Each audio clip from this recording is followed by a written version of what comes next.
Okay, folks, I'm going to talk about what I just played. And I played a rather simple solo over a 12-bar blues in B-flat.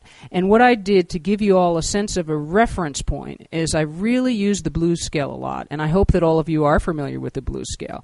Very simply, it's a 1, flat 3, 4, flat 5, 5, and flat 7. So in B-flat, I have these notes. B flat, D flat, E flat, E natural, or F flat, F, and A flat. Now you notice when I just played it now, I also added the A natural, which is a common passing tone,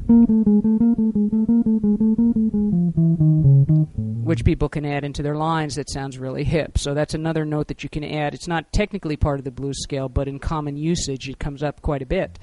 The other thing that I did, and I'd like to direct you all towards my arpeggio study book with Mel Bay, which is called Guitar Arpeggio Studies on Jazz Standards. And what I did was I used arpeggios over the C minor chord, which is the 2 chord, and I also used it over the 6 chord at one point. So over those 2 chords, which are not found in a common 12-bar blues in a rock context, or in a more traditional blues or boogie-woogie context, is you have a 6 chord and a 2 chord. So I've arpeggiated those because those chords really don't sound good when you play the blues scale over them. You can use it, but it really doesn't bring out the full color of those chords. Okay, folks, so now I'm going to take you through the whole solo sort of piece by piece and try to explain what I've just played. Firstly, over the 1 chord and over the 4 chord, you can always use the blues scale.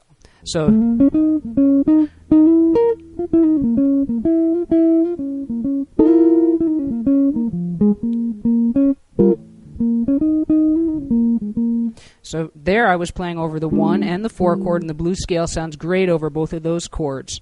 One thing that you can do, which again is referenced in my book, the Guitar Arpeggio Studies book, is that when you come to the 4 chord, you could start to arpeggiate. So for instance, over the E flat chord, you could do something like, which by the way should sound a little bit like an old Beatles song. It's a very hip line, which is actually off of a dominant 9 arpeggio. So again, this, you can refer to the exact reference the chart if you want to see exactly what I played, but this is one of the arpeggios that you could use, and you can play it from the lowest note here, and that's just an E flat 7 arpeggio from note to note, from the lowest string all the way up to the top string. Okay, the other thing that I did is over the 2 chord, the C minor. I played a C minor arpeggio. Actually, at one point I think I played a line something like this. And what that is that's again off of the C minor 7 arpeggio right here, which to some of you rock players and blues players will look a lot like your pentatonic scale, except that it leaves out the 4. It's not.